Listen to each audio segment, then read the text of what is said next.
Nobody believed a 5'2" communications specialist could take down Karzai's most feared enforcer, a 7-foot mountain of muscle who'd never lost a hand-to-hand fight. Until the night she did it with nothing but shadows, silence, and a ceramic knife. Preparing and narrating this type of story took us long efforts and hard work. So if you are enjoying the story, please consider subscribing to our channel. The desert air hung thick with diesel fumes and the metallic tang of heated steel, pressing against everything like a heavy blanket soaked in motor oil. Outside Forward Operating Base Sentinel, the Afghan landscape stretched endlessly in waves of tan and rust, broken only by the occasional cluster of mud brick compounds that dotted the horizon like ancient scars. The heat radiating from the concrete barriers created visible distortions in the air, making the distant mountains shimmer and dance like mirages. Inside the communications bunker, the temperature held steady at a controlled 72 degrees. But the air was thick with the hum of cooling systems and the steady electronic whisper of encrypted transmissions. Banks of monitors lined the walls, their blue-white glow casting everything in sharp relief. Radio chatter crackled through speakers in 3 languages: English, Pashto, and Arabic, creating a constant symphony of coordinates, status reports, and tactical updates that most people found overwhelming. Chen sat hunched over her workstation, fingers moving across 3 keyboards simultaneously as she monitored insurgent communications across 6 different frequencies. Her compact frame was dwarfed by the massive communication array surrounding her, making her appear almost childlike among the towering equipment racks. At barely 5'2" and weighing less than 110 pounds, she looked more like a college student than a veteran signals intelligence specialist with 4 combat deployments under her belt.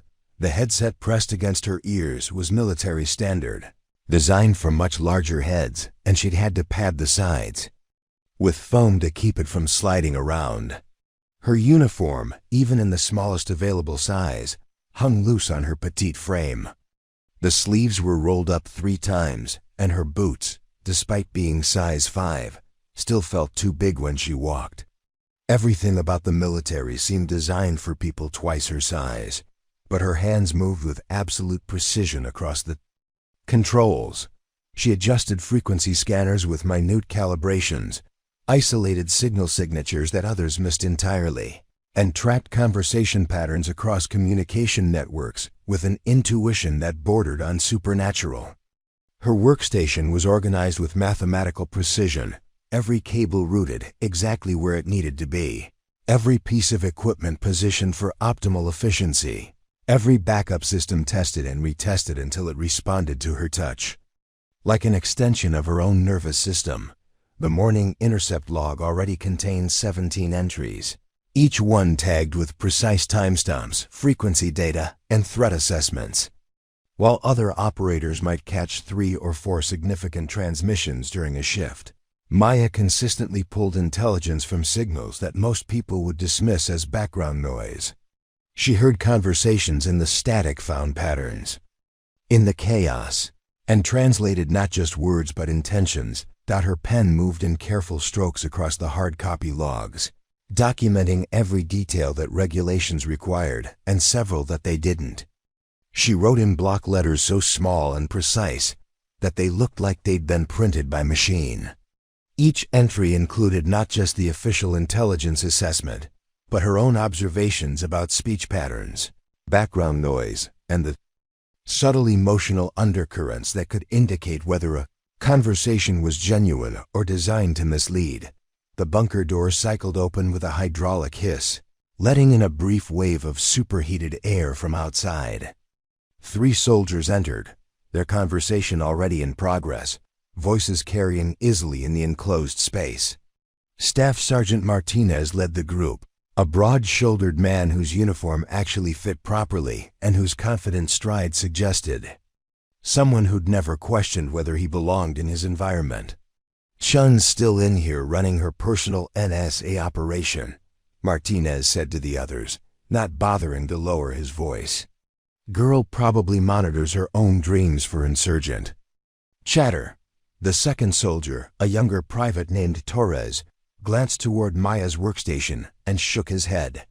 She looks like she should be working at Best Buy, not analyzing enemy communications. You sure she's actually military? Technically, yeah, replied the third soldier, Corporal Jackson, whose laugh had an edge of disbelief. But I heard she needed a waiver just to meet the height requirements. They probably had to special order her gear from the kids section. Maya's fingers never paused in their movement across the keyboards. She'd learned long ago that responding to comments like these only encouraged more of them.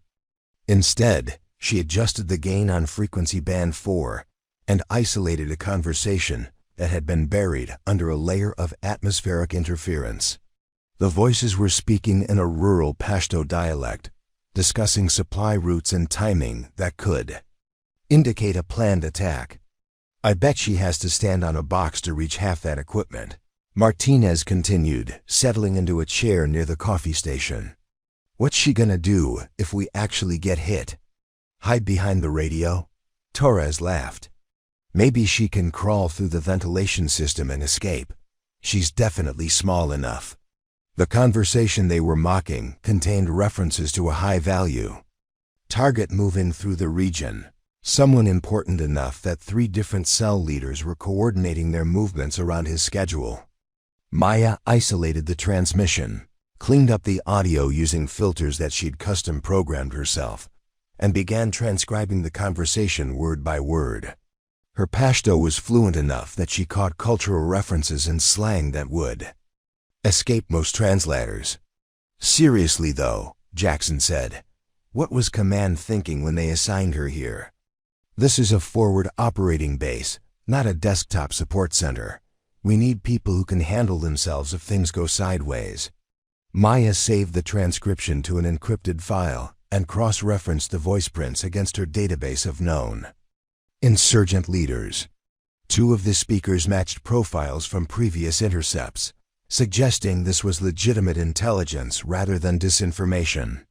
The third voice was new, but his accent and vocabulary indicated someone with formal education, possibly military training. She probably joined the military because she couldn't get hired anywhere else, Martinez said. Who's gonna take a 5'0" girl seriously in the real world? At least here they have to pretend she's useful. The background noise from the intercepted conversation included the sound of heavy vehicles, suggesting the meeting was taking place near a major road or convoy route. Maya pulled up topographical maps and began correlating the acoustic signatures with known highway patterns. The timing of the conversation, combined with previous intelligence about supply movements, suggested they were planning something for the following evening. I give her about 10 seconds in a real firefight, Torres said. First shot fired, she'd probably faint. Maya highlighted 3 specific phrases from the conversation that used coded language she'd seen in previous communications. The pattern suggested operational planning rather than routine logistics discussion.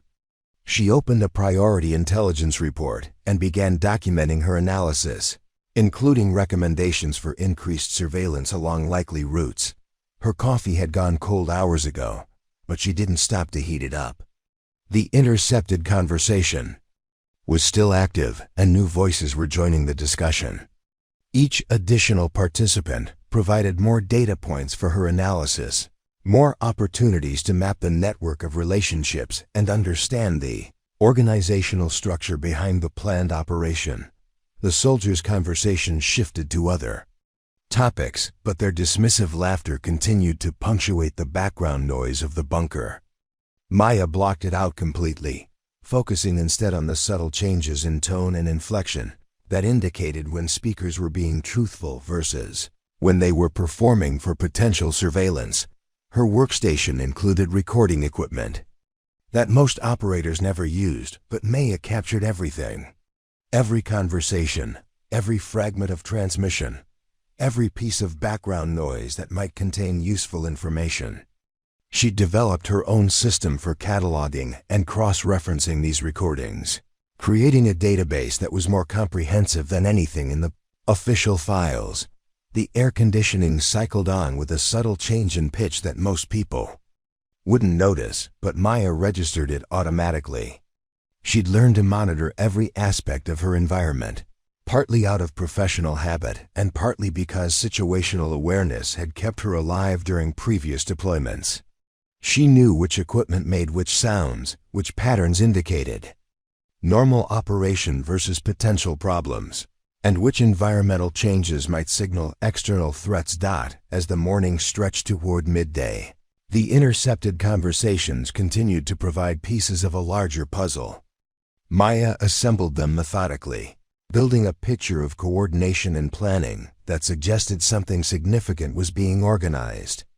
The voices spoke with the confidence of people who believed their communications were secure, unaware that someone small enough to be overlooked was listening to every word.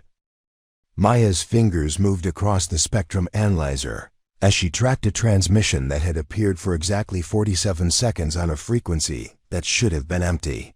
The signal signature was deliberately weak, designed to blend into background noise, but she'd caught the pattern because she monitored bandwidths that other operators considered dead space. Most communications specialists focused on known active frequencies, but Maya had learned that the most valuable intelligence often traveled on channels that everyone else ignored. The transmission used a technique called frequency hopping spread spectrum, jumping between different wavelengths every few milliseconds to avoid detection. It was sophisticated technology, far more advanced than the typical insurgent communications they intercepted. Maya isolated each hop sequence and began reconstructing the complete message, a process that required her to manually sync 17 different fragments captured across multiple frequency bands. Her secondary monitor displayed a cascade of waveform data that looked like abstract art to most people, but Maya read it like sheet music. Each spike and valley represented specific vocal characteristics, background interference patterns, and transmission equipment signatures that she'd cataloged over months of careful analysis. The voice belonged to someone she'd heard twice before, both times coordinating movements that had later resulted in successful attacks against coalition forces. She pulled up her personal database, a collection of audio profiles and communication patterns that she'd built outside the official intelligence system. The database contained over 3,000 voice prints, cross-referenced with transmission locations, equipment signatures, and behavioral patterns. It was more comprehensive than anything available through official channels, but since it existed outside the standard reporting structure, most of her colleagues dismissed it as obsessive record-keeping. The reconstructed message contained references to something called Operation Sandstorm, along with specific timing coordinates and what appeared to be equipment lists. Maya ran the conversation through her translation software, then performed her own analysis to catch cultural nuances and coded language that automated systems missed. The speaker was discussing the movement of heavy packages along the old Shepherd's Route, terminology that she'd seen used previously to describe weapons smuggling. Her analysis indicated that the conversation was genuine rather than disinformation. The background acoustic signature matched a specific geographical location that she'd identified in previous intercepts, and the speaker's vocal stress patterns suggested authentic operational planning rather than deliberate misdirection. Maya opened an intelligence report template and began documenting her findings with the meticulous detail that had become her trademark. While she worked, the morning briefing began in the adjacent conference room. Through the thin partition wall, she could hear Major Williams reviewing the overnight intelligence summaries with the command staff. The reports were compiled from inputs across multiple intelligence sources, but Maya knew that her own contributions were often diluted or misattributed by the time they reached command level. Signals intelligence indicates routine communications patterns, Major Williams was saying. Nothing actionable in the overnight intercepts. Maya paused her typing. She'd submitted 14 separate intelligence reports in the past 18 hours, including 3 that she'd classified as high priority, based on her analysis of conversation patterns and operational terminology. Either her reports weren't reaching the briefing level, or they were being dismissed by intermediate analysts who didn't understand the significance of her findings. She returned to her analysis of the frequency hopping transmission. The heavy packages reference coincided with increased chatter about vehicle movements and route security, suggesting coordination between multiple cells. Maya cross-referenced the timing with previous attack patterns and found correlations that indicated possible targeting of coalition supply convoys. Her database included not just voice recordings but detailed metadata about transmission patterns, timing correlations, and network relationships. She'd discovered that insurgent communications followed predictable rhythms, with operational planning typically occurring 72 to 96 hours before execution. The current conversation patterns match the preliminary phase of previous successful attacks. Maya opened her personal mapping software and began plotting the geographical references from recent intercepts. The old Shepherd's route had appeared in 12 different conversations over the past month, each time in context it suggested weapons or personnel movement. By analyzing the acoustic signatures and transmission delays, she'd narrowed the probable location to a specific valley system, approximately 40 kilometers northeast of the base. Her workstation included equipment that she'd modified herself to enhance signal processing capabilities. Most of the upgrades weren't officially authorized, but they allowed her to capture and analyze transmissions that would be impossible to detect using standard equipment. She'd learned electronics during her first deployment by necessity, when equipment failures left her with partially functional gear that she had to repair and modify in the field. The frequency scanner chimed softly, indicating another transmission on the same hopping pattern. Maya immediately began recording while simultaneously running real-time analysis to track the frequency changes. This conversation included additional voices, suggesting a larger meeting or conference call between multiple cell leaders. As she worked, Corporal Henderson entered the bunker to deliver message traffic from battalion headquarters. He glanced at her workstation and shook his head. "Chen's got more screens running than mission control," he said to Martinez, who was still occupying the coffee station. "What's she actually doing over there?" "Probably playing computer games," Martinez replied. "I heard she spends her off-duty time programming custom software." "Who does that?" Maya's custom software was actually a collection of analysis tools that she developed to process signals intelligence more effectively than standard military systems. The programs could identify speaker patterns, detect emotional stress in voice communications, and correlate transmission timing with operational activities. She'd offered to share the software with other operators, but her suggestions had been dismissed as unnecessarily complicated. The new transmission contained detailed discussions about ammunition supplies and personnel assignments. Maya recognized 3 of the 5 voices from previous intercepts, indicating that this was a planning meeting between established cell leaders rather than routine coordination between foot soldiers. The conversation included specific numerical references that corresponded to grid coordinates when decoded using a substitution pattern she'd identified in earlier communications. Her analysis indicated that the insurgents were planning a coordinated attack against multiple targets, with timing designed to maximize casualties and minimize response effectiveness. The level of coordination suggested involvement from higher-level leadership, possibly including foreign advisors or experienced military personnel. Maya opened a priority intelligence report and began documenting the full scope of her analysis. She included voice identification data, geographical correlation analysis, and threat assessment based on comparison with previous attack patterns. The report was comprehensive enough to support immediate tactical response, but she knew from experience that it would likely be condensed into a single paragraph by the time it reached operational commanders. The conversation in the bunker continued around her, but Maya filtered it out completely. She'd learned to focus intensely on technical analysis while maintaining peripheral awareness of her environment, a skill that had proven essential during previous deployments when incoming rocket attacks could interrupt intelligence gathering. Without warning, her secondary analysis revealed additional layers of coded communication within the intercepted conversations. The insurgents were using a technique called steganography, hiding operational details within seemingly routine discussions about weather, family matters, and local events.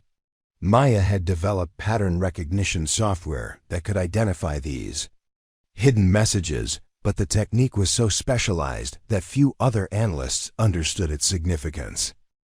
She pulled up weather reports from the target area and correlated them with the coded references in the intercepted conversations.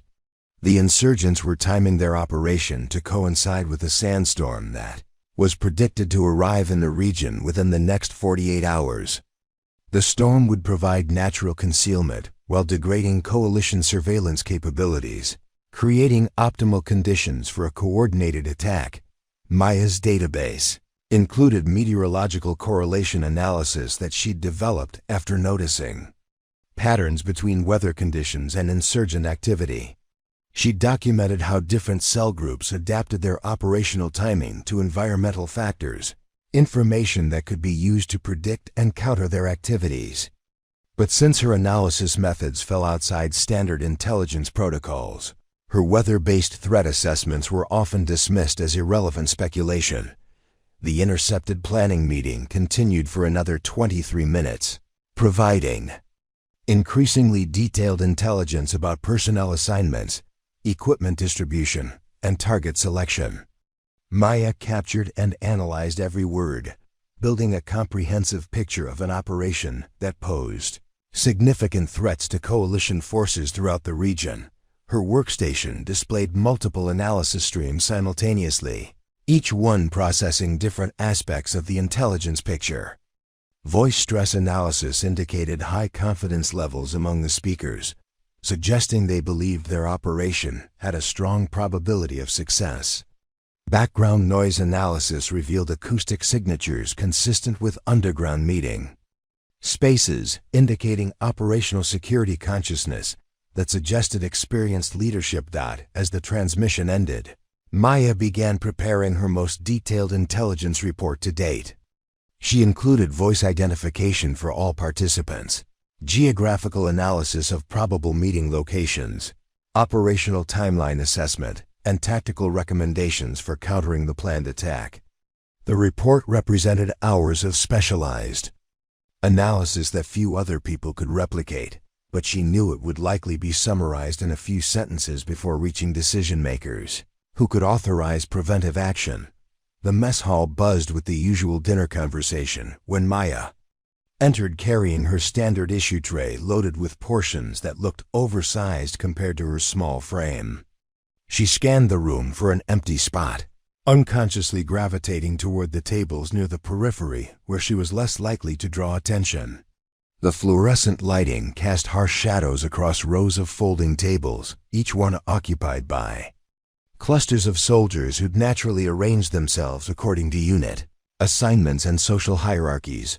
She spotted an opening at a table near the back corner, occupied by a mixed group from different specialties. As she approached, Sergeant Kowalski looked up from his meatloaf and nudged the soldier next to him. "Here comes the ghost," he said with a grin that didn't reach his eyes. "Bet she hasn't spoken more than 50 words all week." Maya settled into the empty chair without acknowledging the comment. She arranged her utensils with the same precision she applied to her workstation, cutting her food into methodical portions, while the conversation continued around her as if she weren't present. "I heard she sleeps in the communications bunker," said Private Rodriguez, a mechanic whose hands were permanently stained with grease despite repeated washings. "Someone saw lights on in there at 3 in the morning. She's probably got a sleeping bag stashed behind the equipment racks." "That's because she doesn't know how to do anything except play with radios," Kowalski replied. "Put her anywhere else, and she'd be useless." At least in the comm center, she can pretend to be important. Maya continued eating while mentally cataloging the conversation. She'd learned that people revealed more about themselves when they thought she wasn't listening, and the intelligence analyst in her automatically processed their words for useful information. Rodriguez's comment about late-night lights was accurate. She did work extended shifts when significant intelligence was developing, but not because she lived in the bunker. My cousin works in personnel back at Fort Bragg, added Specialist Walker, whose uniform somehow always looked freshly pressed despite the austere conditions. He said they've got quotas to meet for female recruitment, so they lower the standards to fill slots. That's probably how she got through basic training. The conversation shifted as more soldiers joined the table, but the underlying theme remained consistent. Maya noticed how easily they discussed her, as if she were an object rather than a person sitting 3 feet away. Their assumptions about her capabilities, her motivation, and her place in the military structure revealed more about their own insecurities than about her actual performance. After dinner, Maya walked back toward the communications bunker through the evening heat that still radiated from concrete barriers and equipment containers. The base's perimeter lighting created harsh pools of illumination, connected by stretches of relative darkness where shadows moved and shifted with the desert wind. She passed a group of infantry soldiers, conducting equipment maintenance near the motor pool. Staff Sergeant Morrison, whose reputation for physical fitness was legendary throughout the base, looked up as she passed. "There goes China Doll," he called out, using the nickname that had somehow attached itself to her despite being both culturally insensitive and factually inaccurate. Her family was Chinese American, but Maya had been born in California and spoke English as her native language. "She probably weighs less than my rucksack," replied one of his subordinates, producing laughter from the maintenance crew. "What's she gonna do if we get overrun? Throw her radio at them?" Maya continued walking without changing pace or expression. She'd learned that reacting to comments like these only encouraged more of them, and she had work to finish before the next intelligence briefing. Her analysis of the afternoon intercepts had revealed additional details about the planned operation, including probable timing and target selection that required immediate attention. The communications bunker felt like a sanctuary after the social minefield of communal dining. Maya settled back into her workstation and pulled up the transmission data she'd been analyzing before dinner. The electronic environment was predictable, responsive to her inputs, and free from the casual cruelty that seemed to permeate social interactions outside her technical specialty. Her computer displayed new intelligence that had arrived during her absence: routine traffic analysis, frequency assignments, and equipment status reports that other operators had processed using standard protocols. Maya quickly reviewed their work and found several missed opportunities where deeper analysis could have extracted additional information from apparently routine communications.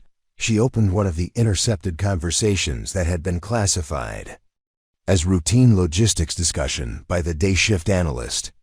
Within 15 minutes of detailed examination, Maya identified coded references to personnel movements and equipment transfers that suggested operational planning rather than mundane supply coordination. The conversation included timing references that correlated with her earlier analysis of the planned attack. The bunker door opened as Lieutenant Peterson entered for his evening rounds.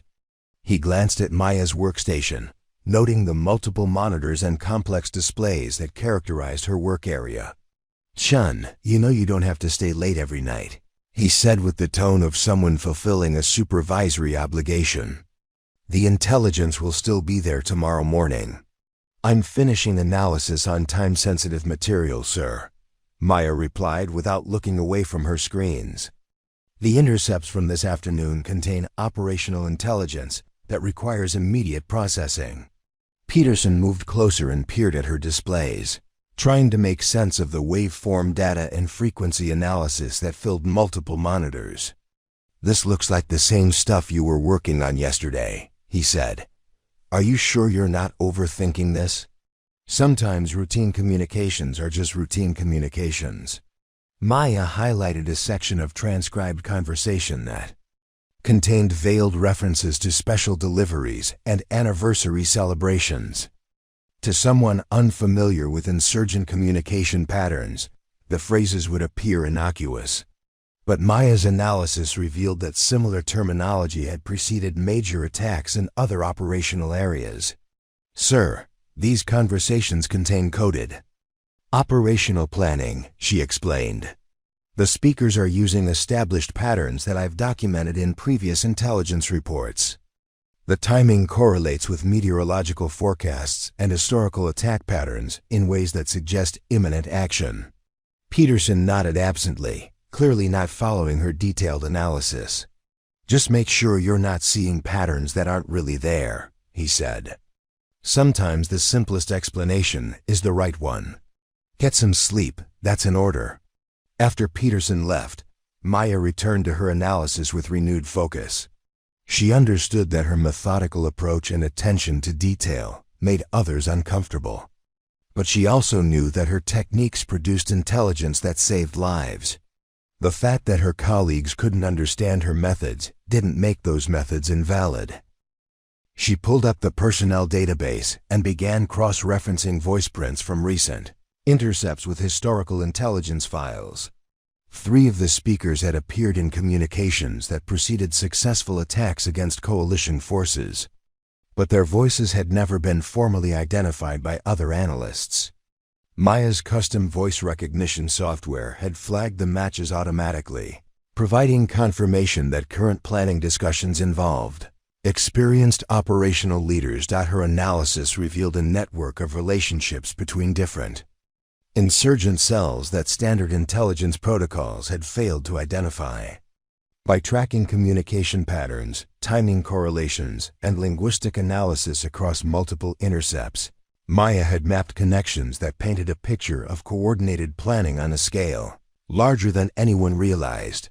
The intelligence she was gathering indicated that the planned operation wasn't just another harassment attack or supply convoy ambush. The level of coordination, the involvement of experienced leaders, and the sophisticated communication security suggested something designed to inflict maximum casualties while generating significant propaganda value.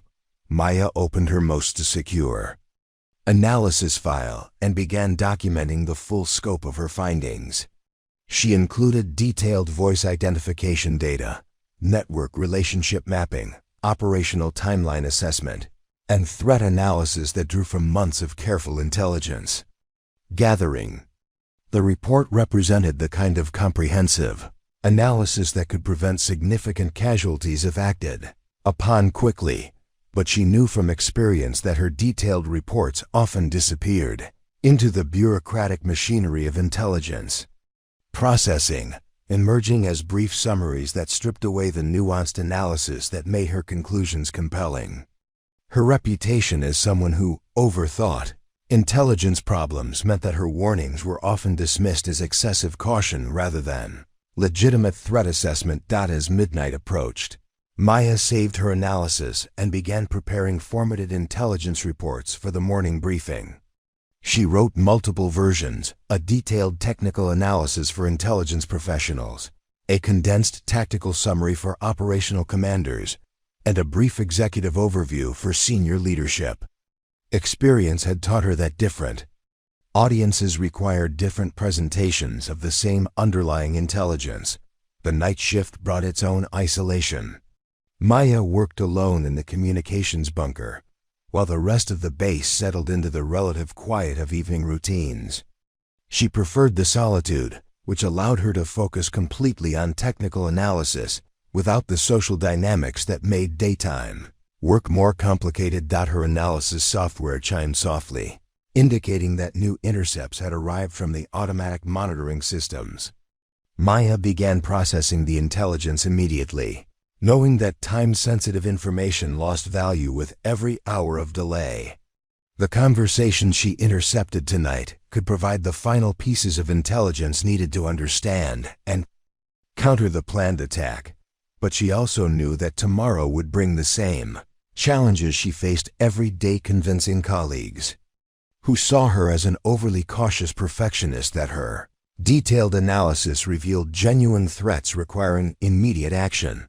18 months earlier, Maya had been assigned to Firebase Delta, a smaller outpost positioned along a critical supply route through the Kandahar province.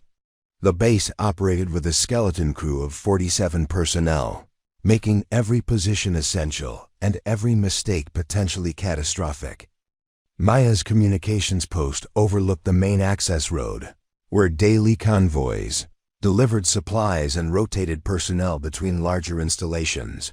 The Firebase's communication center was primitive compared to her current assignment 3. Outdated radio systems, minimal computer support, and intelligence processing that relied heavily on manual analysis. Maya had adapted by developing her own monitoring techniques, using equipment modifications and analysis methods that maximized the limited technology available to her. On the morning of March 15th, Maya intercepted a series of conversations that immediately caught her attention. The transmissions used advanced encryption techniques and frequency hopping patterns that indicated sophisticated planning rather than routine insurgent communications. She spent 6 hours analyzing the intercepts, building a comprehensive picture of what appeared to be a coordinated attack planned against multiple coalition positions. The intelligence revealed specific timing, target selection, and coordination between at least 4 different insurgent cells. Maya's analysis indicated that Firebase Delta was the primary target, with secondary attacks planned against 2 supply convoys that would be traveling through the area during the same time window. The level of detail and operational sophistication suggested involvement from experienced military advisors, possibly foreign fighters with formal tactical training. Maya prepared a detailed threat assessment and requested an immediate meeting with Major Blackwood, the Firebase commander. Her report included voice analysis data, frequency correlation maps, and tactical recommendations for defensive positioning. She calculated that the attack would likely commence at dawn on March 17th, giving the base approximately 36 hours to prepare countermeasures. Major Blackwood reviewed her intelligence briefing with visible skepticism. He was a career infantry officer whose experience centered on direct combat operations rather than technical intelligence analysis. Maya's complex charts and detailed frequency analysis seemed to overwhelm rather than convince him. "Chen, this looks like a lot of speculation based on radio chatter," he said, tapping her printed report. "Are you certain these conversations actually indicate attack planning?" Maya walked him through her analysis methodology, explaining how she'd correlated voice patterns with previous operational intelligence, cross-referenced timing with historical attack patterns, and identified specific coded language that indicated genuine planning rather than disinformation. She showed him geographical correlations that suggested staging areas and approach routes, along with communication timing that followed established patterns for coordinated operations. "Sir, the intelligence indicates a high-confidence threat against this position," Maya insisted. "The conversations include specific references to our defensive positions, personnel schedules, and supply delivery timing. This level of detail suggests extensive surveillance and planning." Major Blackwood studied her charts with growing impatience. "You're telling me that a handful of radio conversations prove that multiple insurgent groups are planning a coordinated assault on this firebase? That seems like a pretty big leap, even for someone with your technical background." Maya highlighted sections of transcribed conversations that contained detailed tactical discussions, including references to mortar positioning, assault timing, and coordination signals. She explained how the linguistic analysis revealed operational terminology consistent with formal military planning rather than improvised harassment attacks. "The pattern recognition is clear, sir," she continued. "These conversations match the preliminary phase indicators, I've documented from successful attacks in other operational areas. The geographical references correlate with optimal approach routes, and the timing coincides with our scheduled convoy operations. But Major Blackwood remained unconvinced. He'd commanded Firebase Delta for 8 months without experiencing significant attacks, and Maya's complex analysis seemed to contradict his assessment that their position remained relatively secure. Chen, I appreciate your thoroughness, but we can't reorganize our entire defensive posture based on intercepted conversations that might mean something completely different. Maya requested permission to forward her intelligence assessment to Regional Command for independent evaluation. She believed that specialists at the brigade level would recognize the significance of her analysis and authorize appropriate defensive measures. Her request was denied, with Major Blackwood explaining that unsubstantiated threat assessments could create unnecessary alarm and disrupt operations at other installations. Over the following 24 hours, Maya continued monitoring insurgent communications and found additional confirmation of the planned attack. New intercepts included detailed discussions of ammunition distribution, personnel assignments, and final coordination meetings. The intelligence painted an increasingly clear picture of imminent threat, but her repeated attempts to emphasize the urgency were dismissed as excessive anxiety. On the evening of March 16th, Maya submitted a final intelligence report that included every piece of confirming evidence she'd gathered. The analysis was comprehensive enough to support immediate tactical response, including specific recommendations for defensive positioning, patrol adjustments, and convoy route modifications. She hand-delivered the report to Major Blackwood's office, emphasizing that the attack would likely commence within hours. Major Blackwood glanced through her report and set it aside. "Chen, you've been working on this for 2 days straight," he said, with what appeared to be genuine concern. "Maybe you should get some rest. You might be seeing patterns in the intelligence because you're looking too hard for them." Maya returned to her workstation and continued monitoring communications throughout the night. The final preparatory conversations began at 0347 hours, including last-minute coordination between assault teams and confirmation of attack timing. She documented everything meticulously, knowing that the intelligence would be crucial for post-incident analysis regardless of whether preventive action was authorized.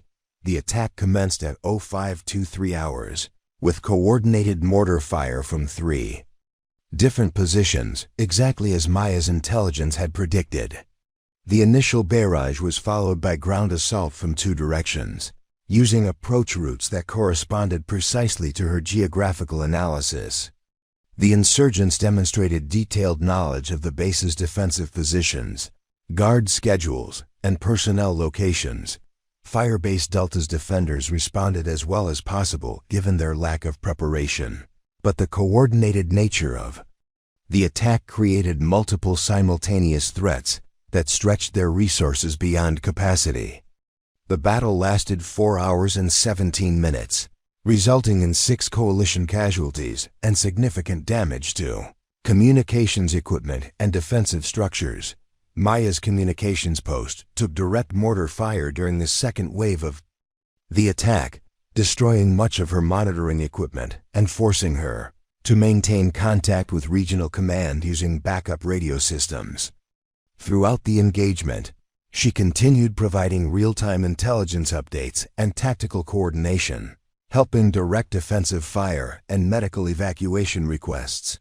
After the attackers withdrew, Maya was commended for her performance during the battle itself, but her pre-attack intelligence assessments became the subject of intensive investigation. Senior officers wanted to understand how such a coordinated assault had occurred without advance warning from intelligence sources. Maya provided detailed briefings on her analysis methodology and the intelligence she'd gathered prior to the attack. She showed how her intercepts had accurately predicted the attack timing, approach routes, and coordination techniques. Her documentation proved that she'd identified the threat with sufficient advance notice to implement effective countermeasures, but instead of recognition, Maya found herself facing questions about why she hadn't been more insistent about the threat. Investigators suggested that her analytical approach was too complex, and that she should have found simpler ways to communicate the urgency of her findings.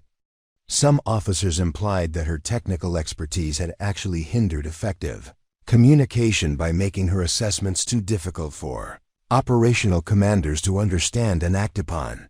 The investigation concluded that intelligence failures had contributed to the casualties at Firebase Delta, but the responsibility was attributed to systemic communication problems rather than individual performance issues. Maya's accurate threat assessment was acknowledged in the official record, but her inability to convince command personnel to act on the intelligence was characterized as a failure of presentation rather than leadership judgment.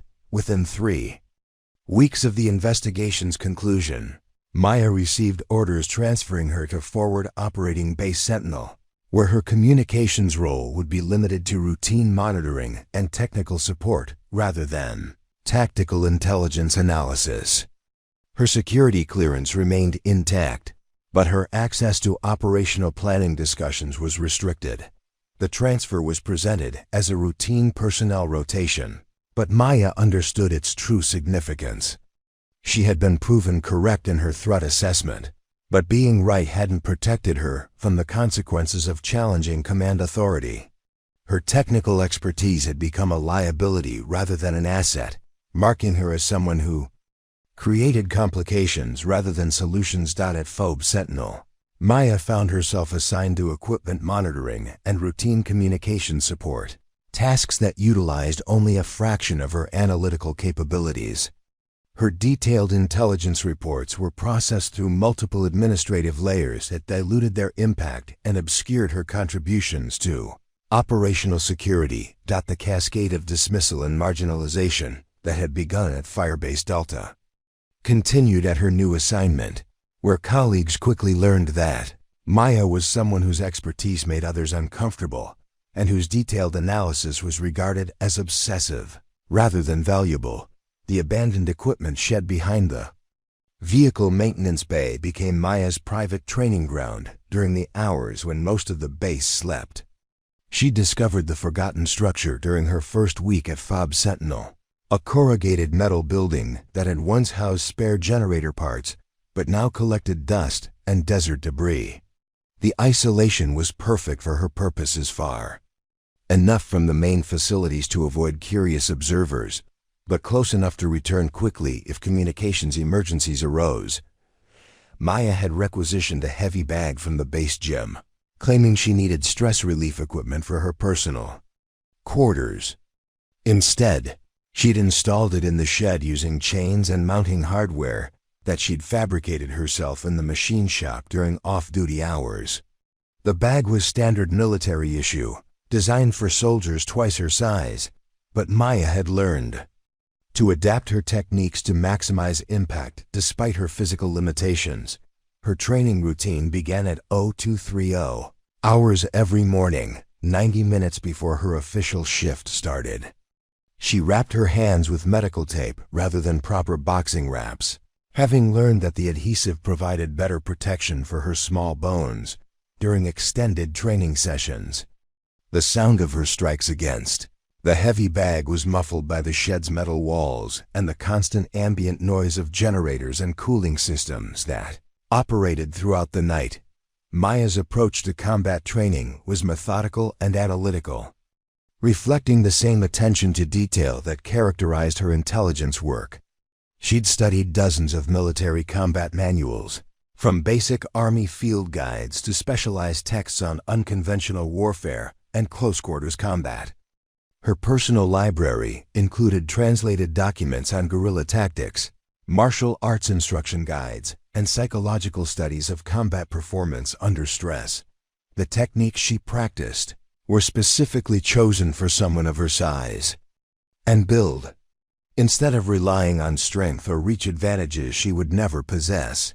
Maya focused on speed, precision, and exploiting anatomical vulnerabilities that existed regardless of an opponent's size. She studied pressure points, joint manipulation, and techniques that could disable larger opponents through leverage and accuracy rather than brute force. Her shed contained training equipment that she'd assembled piece by piece over months of careful acquisition. Resistance bands provided strength training without requiring heavy weights that would be difficult to transport and conceal. Balance boards improved her stability and core strength, essential for maintaining effectiveness in close combat situations. Agility ladders helped develop the quick footwork that would be crucial for someone who needed to avoid rather than absorb attacks. Maya practiced weapon retention, drills using rubber training knives and simulated firearms, learning to maintain control of weapons when facing opponents with significant size and strength advantages. She'd studied statistical analysis of combat situations where smaller fighters had successfully defeated larger opponents, identifying common tactical elements that could be applied to her own preparation. The psychological aspects of combat received as much attention as the physical techniques.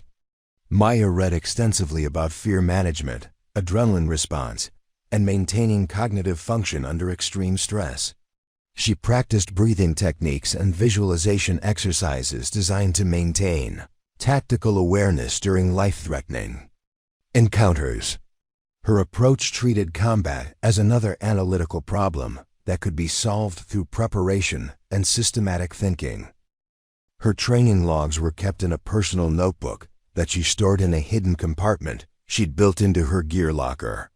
Each session was documented with the same precision she applied to intelligence analysis techniques practiced, performance metrics, areas requiring improvement, and correlation with theoretical studies. The logs reveal the progression of skill development that spanned months of dedicated effort. Maya's combat preparation extended beyond physical training to include detailed study of insurgent tactics and weaponry. She analyzed after-action reports from combat engagements throughout the region, identifying patterns in how enemy fighters approached close-quarters combat. Her intelligence background gave her access to detailed information about insurgent training methods, weapon preferences, and tactical doctrine that most soldiers never saw. She created detailed profiles of known enemy combatants, studying their backgrounds, training histories, and combat performance in previous engagements. The profiles included physical descriptions, fighting styles, and psychological assessments that could provide tactical advantages during potential encounters. Maya's database contained information on 17 high-value targets who operated in the region, including their preferred weapons, combat techniques, and behavioral patterns. The shed's walls were covered with hand-drawn diagrams that mapped human anatomy with clinical precision. Maya had marked pressure points, nerve clusters, and joint vulnerabilities using different colored markers to indicate various attack techniques. The diagrams were supplemented with notes about timing, angle of attack, and follow-up procedures for maximizing effectiveness against larger opponents. Her weapons training focused on unconventional tools and improvised implements rather than standard military firearms. Maya practiced with ceramic knives that wouldn't trigger metal detectors, tactical pens that appeared innocuous but could serve as weapons, and everyday objects that could be weaponized when traditional arms weren't available. She'd learned that her size made conventional weapons handling more difficult, but smaller implements could be used with devastating effectiveness if applied correctly. Maya's preparation included studying the psychological profiles of enemy leaders, particularly focusing on those known for exceptional physical capabilities. She analyzed their combat histories, training backgrounds, and tactical preferences to understand how they might approach combat situations. This intelligence would prove crucial for anticipating opponent behavior and exploiting psychological vulnerabilities during actual encounters. The training regimen included endurance exercises designed to maintain effectiveness during extended physical confrontations. Maya ran circuits around the base perimeter during pre-dawn hours, building cardiovascular fitness while practicing tactical movement and situational awareness. Her routes varied to avoid establishing predictable patterns that might draw unwanted attention to her activities. Flexibility and mobility training received special emphasis, as Maya recognized that her advantages would come from being able to move in ways that larger opponents couldn't match. She practiced yoga and martial arts forms that emphasized fluid movement and joint flexibility, developing the ability to escape from holds and positions that would be impossible for someone with a larger frame to break free from. Maya's study materials included detailed analysis of successful female fighters throughout military history, from Soviet snipers to modern special operations personnel. She identified common tactical approaches and psychological techniques that had enabled smaller fighters to defeat larger opponents in actual combat situations. These historical examples provided both tactical inspiration and validation that her preparation was based on proven principles. The equipment in her shed included medical supplies and trauma care materials that she'd gradually accumulated from legitimate medical training courses. Maya had completed advanced first aid certification, tactical combat casualty care training, and emergency medical response courses that went far beyond standard military requirements. She understood that surviving combat encounters required not just fighting skills, but also the ability to treat injuries and maintain operational effectiveness despite physical damage. Her preparation extended to studying enemy equipment and weaponry, learning to identify and operate insurgent weapons that she might encounter during combat situations. Maya practiced with captured equipment when it became available for training purposes, developing familiarity with foreign weapon systems that could be turned against their original users. This knowledge could provide decisive advantages during encounters where weapon retention or capture became tactical necessities. The psychological preparation was perhaps the most challenging aspect of Maya's training. She forced herself to visualize combat scenarios in graphic detail, mentally rehearsing responses to life-threatening situations while maintaining the analytical clarity that would be essential for survival. These visualization exercises were designed to reduce shock and hesitation during actual combat, allowing her to implement trained responses without conscious thought. Maya's training notebook contained detailed contingency plans for various combat scenarios, each one adapted to her specific physical capabilities and limitations. The plans included multiple response options for different types of encounters, weapon availability, environmental factors, and enemy capabilities. She developed decision trees that could guide her tactical choices even under extreme stress. When conscious analysis might not be possible, her dedication to combat preparation remained completely hidden from her colleagues, who continued to view her as someone whose value was limited to technical intelligence work. Maya understood that revealing her combat training would likely result in ridicule or suspicion about her motivations. The secrecy was essential for maintaining the element of surprise that could prove decisive if combat situations actually arose. Months of preparation had transformed Maya from someone who was physically capable only of technical work into a warrior who happened to specialize in intelligence analysis. Her small size remained a disadvantage in terms of raw physical capability, but her preparation had developed advantages in speed, precision, and tactical awareness that could overcome traditional size disparities under the right circumstances. Alarm pierced through FOB Sentinel's morning routine like a serrated blade, its urgent electronic wail cutting across conversations, equipment maintenance, and the ordinary business of military life. Maya looked up from her workstation where she'd been analyzing overnight intercepts, immediately recognizing the distinctive pattern that indicated a base-wide emergency rather than routine training or equipment malfunction. Red warning lights began strobing throughout the communications bunker as automated systems switched to emergency protocols. Maya's primary monitors flickered briefly before displaying priority. Message traffic that was flowing in from multiple sources simultaneously: drone surveillance feeds, ground patrol reports, and intercepted enemy communications that painted a picture of coordinated threat development across the region. The first coherent report came through the tactical operations net at 0847 hours. A 3-vehicle patrol had been ambushed 12 kilometers southeast of the base, near the junction of 2 major supply routes that Maya had been monitoring for insurgent activity. The initial casualty report indicated 2 wounded and 1 vehicle disabled, but the patrol was reporting sustained contact with an estimated 15 to 20 enemy fighters using advanced tactics and equipment.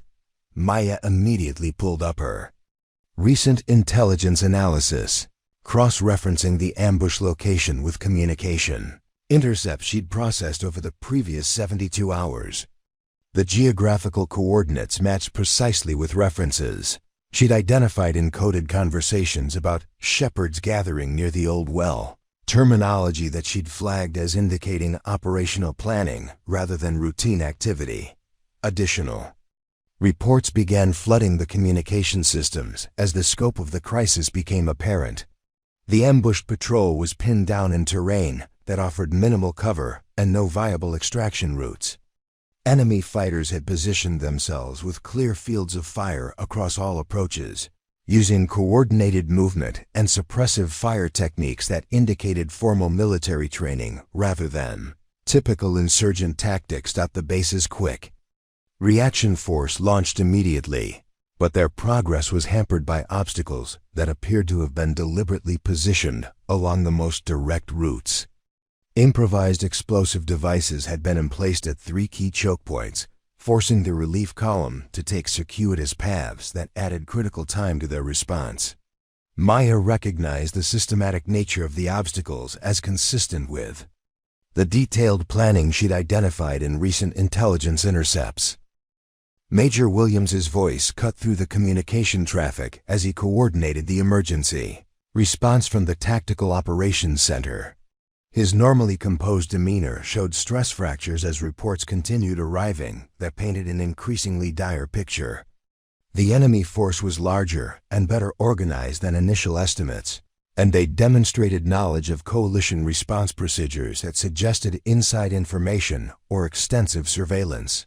Maya accessed her personal database and began correlating the current situation with intelligence patterns she'd been tracking. The attack matched operational indicators she'd identified in intercepted communications, including timing, target selection, and tactical approaches that she'd documented in reports that had been largely ignored by command staff. Her analysis had predicted exactly this type of coordinated ambush, but her warnings had been dismissed as overly detailed speculation. The crisis deepened as additional complications emerged.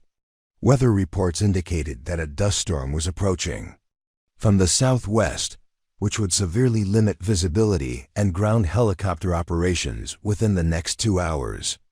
The timing coincided with coded meteorological references that Maya had noted in recent enemy communications, suggesting that the attack had been planned to exploit environmental conditions that would hinder coalition response capabilities. Communications with the pinned-down patrol became increasingly urgent as their ammunition supplies dwindled and casualties mounted.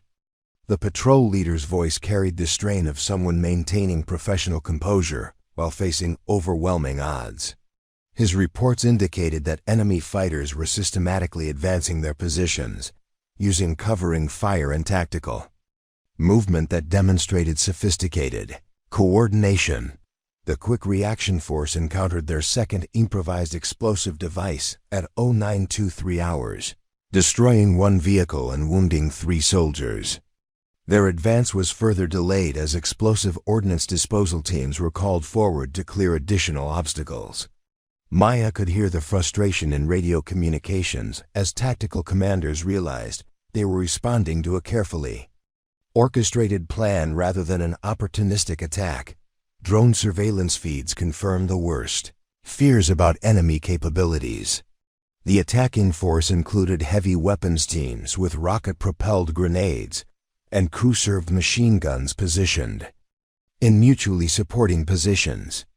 Their equipment was more advanced than typical insurgent weaponry, including communication gear that enabled coordinated movement and synchronized attacks across multiple positions. Preparing and narrating this type of story took us long efforts and hard work. So if you are enjoying the story, please consider subscribing to our channel. Maya's intelligence analysis revealed additional layers of the enemy's operational plan. Recent intercepts had included references to special guests and experienced shepherds that she'd interpreted as indicating the involvement of foreign fighters or advisors with advanced military training. The tactical sophistication displayed in the current attack confirmed her assessment that this was not a routine insurgent operation. The situation became critical when medical evacuation aircraft reported they could not reach the patrol's position due to sustained anti-aircraft fire from multiple locations. Enemy fighters had positioned air defense weapons to create an effective no-fly zone around the ambush site, trapping the wounded patrol members without possibility of immediate medical attention. The systematic nature of the air defense deployment indicated planning that went far beyond typical insurgent capabilities. At 0947 hours, the patrol leader transmitted that his position was being overrun. Enemy fighters had advanced to within 50 meters of the patrol's defensive perimeter, and ammunition was nearly exhausted. The urgency in his voice broke through the professional military communication protocols as he requested immediate assistance from any available source. Major Williams faced an impossible tactical situation. The quick reaction force was still 40 minutes away due to obstacles and improvised explosive devices, while helicopter support remained unavailable due to enemy air defenses and approaching weather conditions. Conventional response options had been systematically negated by enemy planning that appeared to anticipate coalition tactics and procedures. The intelligence picture became clearer as Maya processed additional intercepts that were being captured during the ongoing battle. Enemy communications revealed that this attack was the preliminary phase of a larger operation designed to draw coalition forces into prepared killing zones, while simultaneous attacks were launched against supply convoys and isolated outposts. Throughout the region, Maya's analysis indicated that the enemy had planned not just the initial ambush but also the coalition response, using knowledge of standard operating procedures to predict and counter tactical reactions. The systematic placement of obstacles, the timing of the attack relative to weather conditions, and the deployment of air defense weapons all indicated planning based on detailed intelligence about coalition capabilities and procedures. Additional complications emerged as reports arrived of secondary attacks against two supply convoys traveling along routes that Maya had identified as potential targets in her recent intelligence assessments. The coordinated nature of the operations confirmed that this was the major attack she'd been tracking through communication intercepts, finally executing after weeks of careful preparation. The Tactical Operations Center struggled to coordinate responses to multiple simultaneous threats, while normal reinforcement and support capabilities remained unavailable.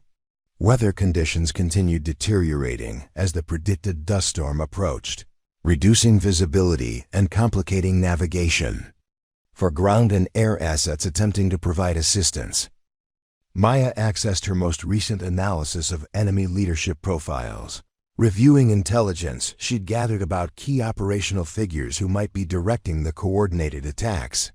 Her database included detailed information about a high-value target known for exceptional tactical capabilities and personal combat skills, someone whose involvement would explain the sophistication of the current operations. The crisis reached its breaking point as the patrol leader transmitted his final coherent message.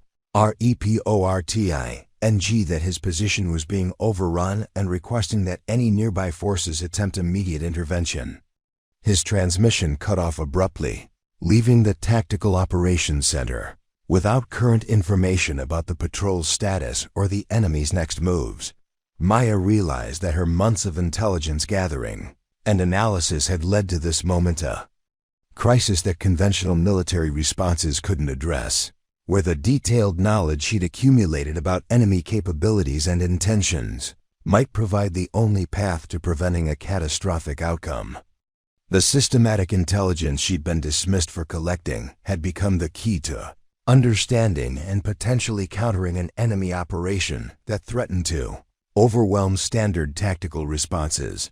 The emergency communication systems continued broadcasting urgent requests for available assets, while tactical commanders struggled to develop effective responses to threats that had been designed to exploit their standard operating procedures and neutralize their conventional advantages.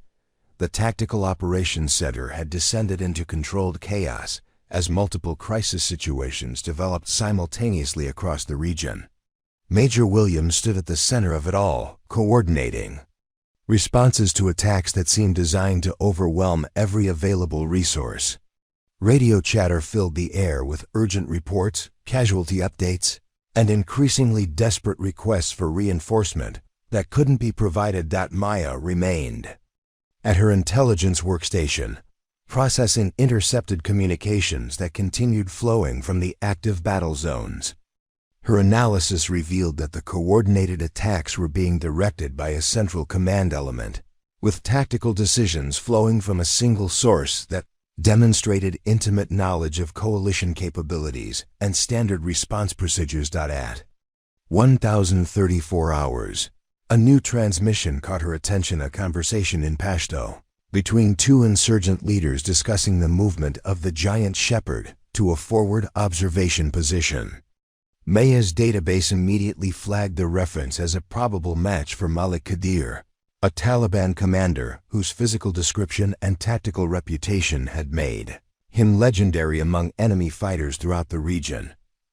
Qadeer stood 7 feet tall and weighed an estimated 280 pounds, with a combat record that included successful operations against coalition forces across 3 provinces.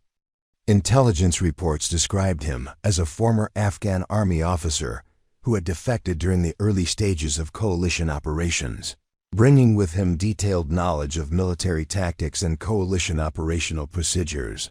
Maya's analysis of captured communications had identified Qadeer as the probable architect of the current coordinated attacks.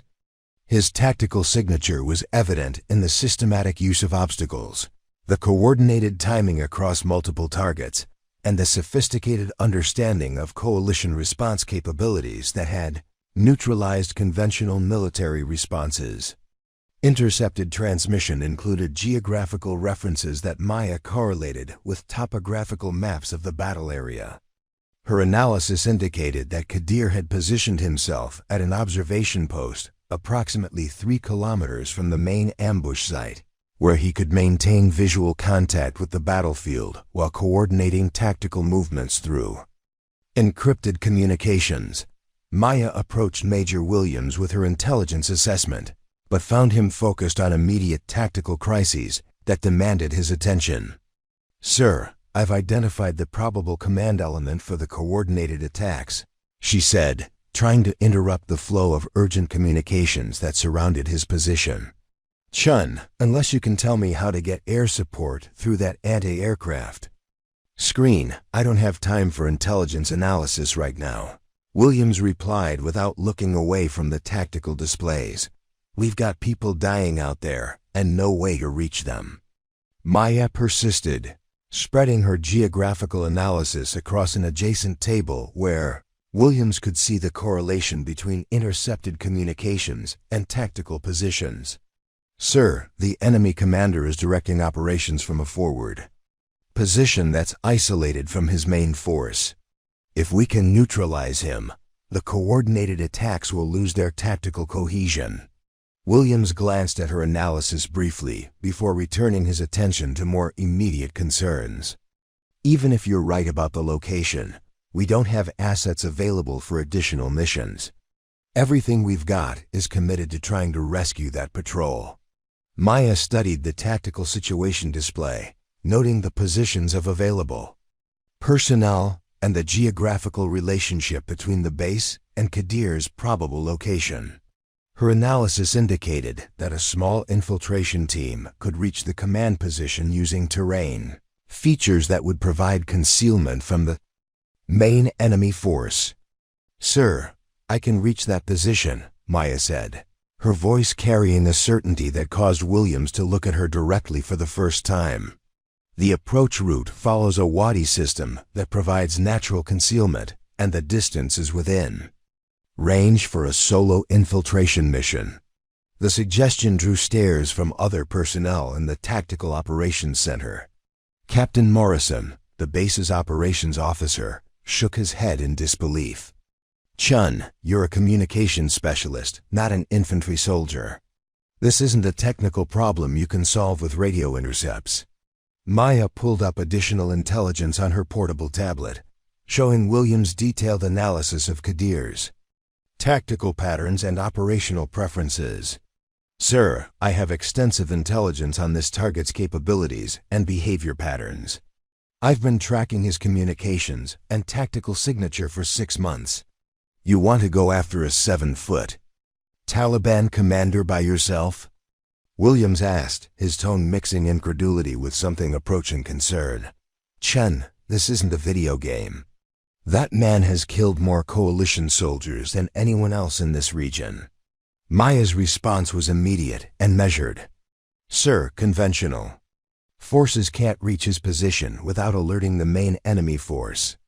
The approach requires someone small enough to use terrain features that would be impassable for standard infantry. My size is an advantage rather than a limitation for this specific mission." The tactical situation continued deteriorating as reports arrived of additional casualties from the pinned-down patrol. Enemy forces were systematically tightening their positions, and weather conditions were approaching the point where helicopter operations would become impossible, even if air defenses could be neutralized. Lieutenant Colonel Hayes, the base's second-in-command, joined the discussion as Maya's proposal circulated among the command staff. "This is insane," he said flatly. "We're talking about sending a 110-pound communications operator against one of the most dangerous enemy combatants in the theater." Maya opened her intelligence database and displayed comprehensive analysis of Qadeer's operational history, tactical preferences, and psychological profile. "Sir, I have detailed intelligence on his combat methods, preferred weapons, and tactical vulnerabilities. This isn't a random encounter, it's a targeted operation based on 6 months of intelligence preparation." The debate was interrupted by another urgent transmission from the battlefield. The patrol's ammunition was nearly exhausted, and enemy forces were preparing for a final assault that would likely result in complete casualties.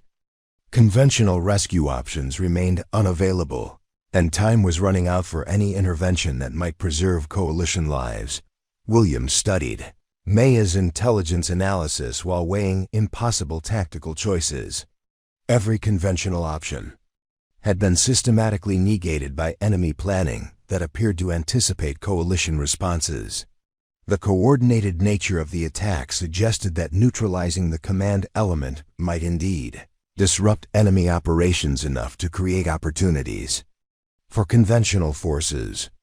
"Chen, even if you could reach this position, what makes you think you can handle someone with Qadeer's combat experience?"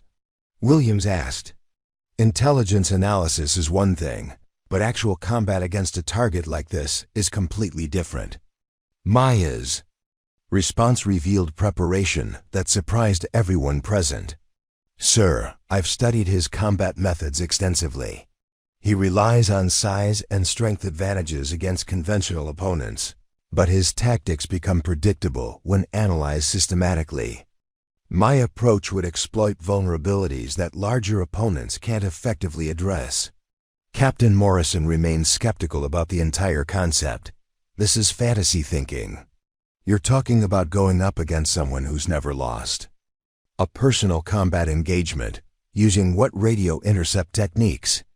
Maya pulled up additional files that contained detailed tactical analysis of Qadeer's combat encounters, including after-action reports from previous engagements where coalition forces had faced him directly.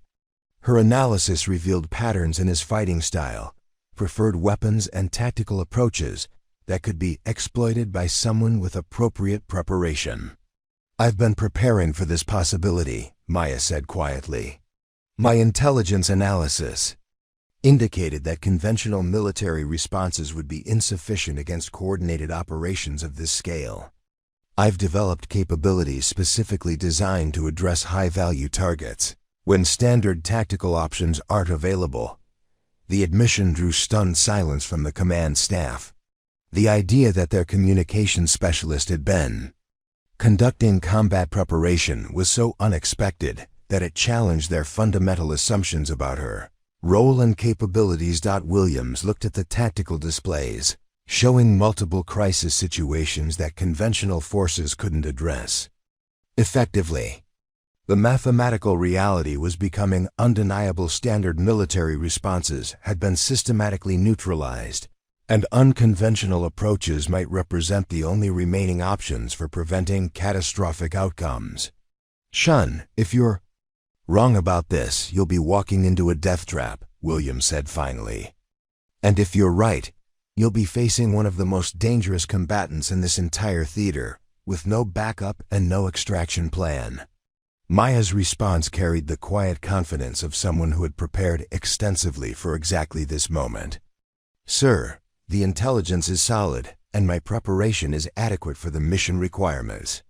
The tactical situation requires unconventional responses because conventional options have been systematically neutralized. The weight of multiple crisis situations and the absence of effective alternatives gradually shifted the discussion toward acceptance of Maya's proposal. The reality was that conventional military responses had failed, leaving unconventional approaches as the only remaining options for preventing additional casualties and disrupting enemy operations. Williams made the decision with visible reluctance, understanding that he was authorizing a mission that defied standard military doctrine, but might represent the only path to preventing catastrophic outcomes. "Chen, you have authorization for solo infiltration to neutralize the identified command element. Rules of engagement are weapons-free against designated target." Maya acknowledged the authorization and began immediate preparations for departure, knowing that her months of hidden preparation were about to be tested against one of the most dangerous adversaries in the entire operational theater. Maya moved through the equipment lockers with methodical precision, selecting gear that most soldiers would consider inadequate for combat operations, but that matched her specific tactical requirements perfectly. Her standard issue rifle remained in its rack. The weapon was designed for soldiers with longer arms and greater body mass, making it ineffective for someone of her size during close-quarters engagements. Instead, she selected a compact carbine that she'd modified with a shortened stock and custom grip panels that accommodated her smaller hands. Her tactical vest was the smallest size available through military supply channels, but even that required additional modifications that she'd made during off-duty hours. Maya had sewn in custom padding and adjustment straps that distributed weight more effectively across her compact frame while ensuring that essential equipment remained within easy reach. The result was a load-bearing system that functioned seamlessly with her specific physical requirements. The ceramic knife went into a sheath she'd fashioned herself, positioned along her left forearm where it could be accessed quickly without interfering with other equipment. The blade was completely non-metallic, invisible to detection systems that might be employed by sophisticated opponents. Maya had practiced drawing and deploying the weapon thousands of times during her hidden training sessions, developing muscle memory that functioned automatically under stress. Her communication equipment included modifications that weren't available through standard supply channels. Maya had integrated frequency-hopping transceivers with her personal analysis software, creating a communication system that could monitor enemy transmissions while maintaining encrypted contact with base operations. The setup allowed her to track Qadeer's communications in real time while coordinating her own tactical movements. Maya's route planning utilized topographical analysis software that she'd customized to account for her specific infiltration requirements.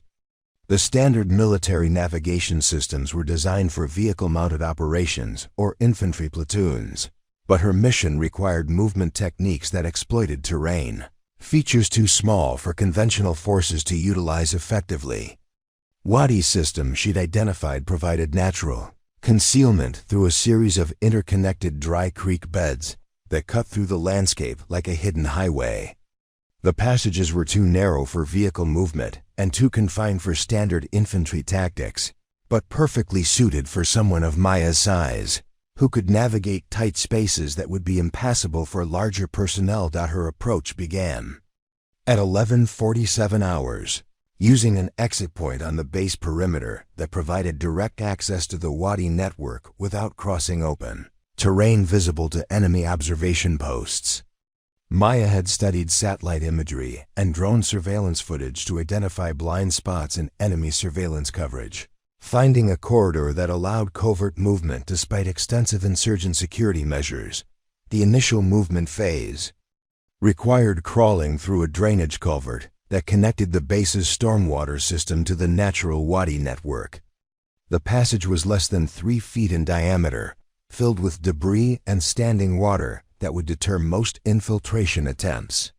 Maya's small stature allowed her to navigate the obstacle quickly while carrying full combat equipment that would be impossible for larger personnel to manage in the confined space. Once inside the Wadi system, Maya activated her custom navigation software and began following the route she'd planned using detailed geological analysis. The dry creek beds provided excellent concealment from aerial observation, while offering multiple alternative paths that could be used if primary routes became compromised. Her movement technique involved short rushes between concealed positions, with constant monitoring of enemy communications to detect any indication that her infiltration had been discovered. Maya's modified communication equipment allowed her to monitor Qadeer's tactical radio net while maintaining contact with base operations through encrypted burst transmissions. The intelligence revealed that the enemy commander was actively coordinating the ongoing battles from his observation post, providing tactical guidance that demonstrated his continued effectiveness as a combat leader. The terrain analysis proved accurate as Maya navigated through increasingly complex geological features that provided natural concealment while allowing steady progress toward Qadeer's position. Her route avoided all known enemy positions while utilizing ground features that would be impossible for conventional forces to exploit effectively.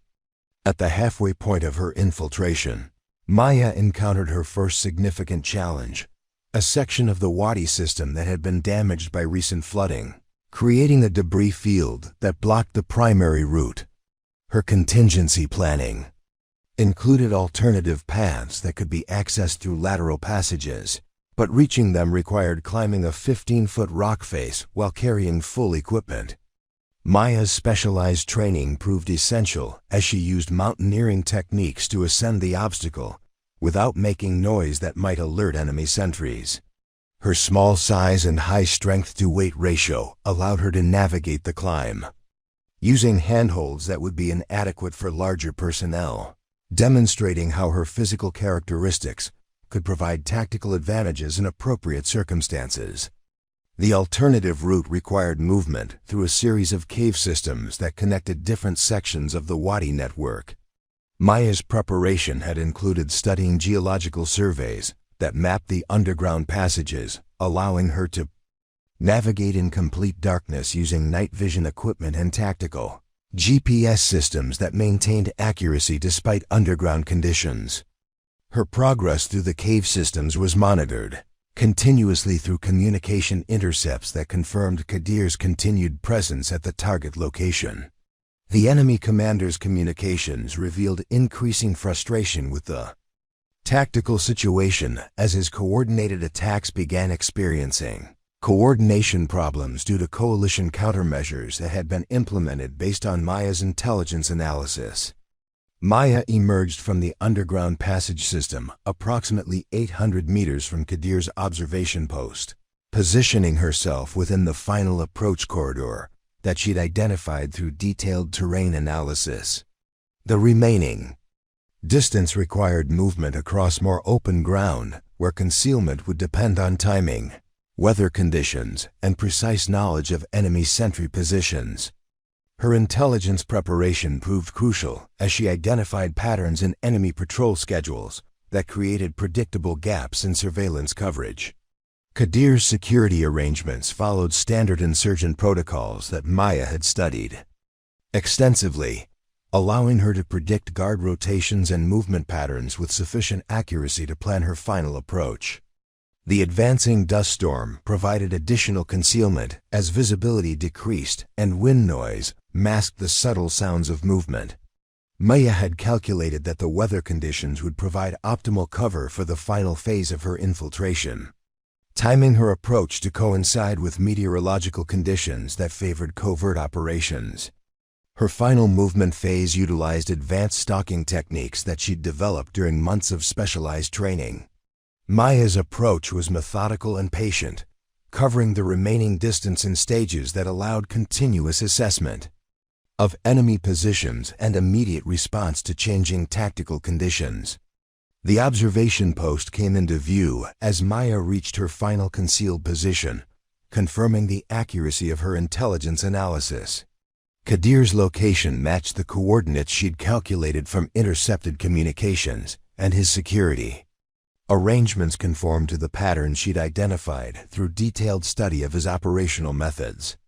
Maya could see the massive figure of her target through military-grade optics, confirming the physical descriptions from intelligence files while observing tactical behaviors that matched the psychological profile she'd developed. Qadeer's confident posture and casual interaction with subordinates reflected someone who believed his position was secure, and his operations were proceeding according to plan.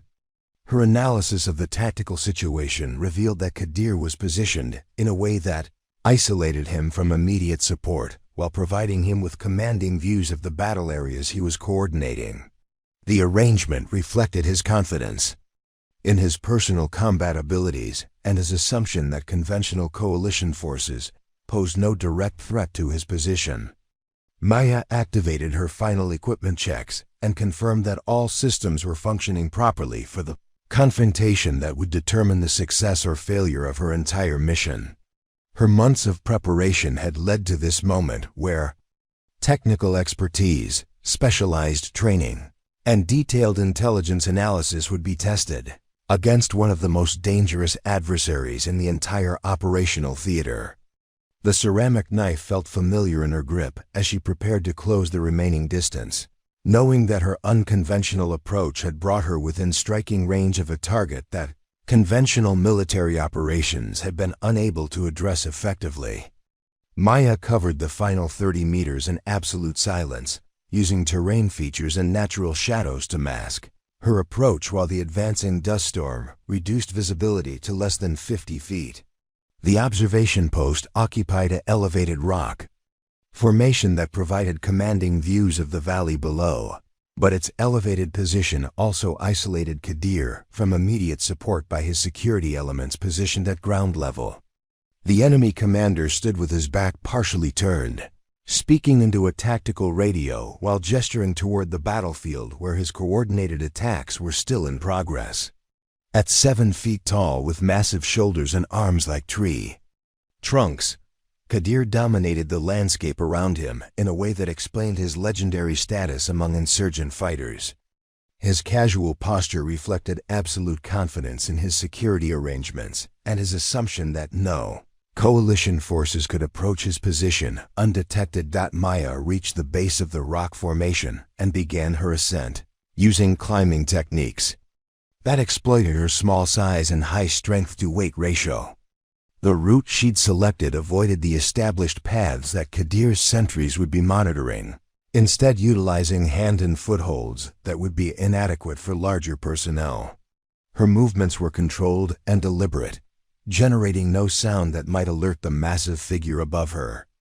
Her intelligence analysis had revealed that Qadeer typically positioned himself at observation posts that provided tactical advantages while reflecting his confidence in personal combat abilities.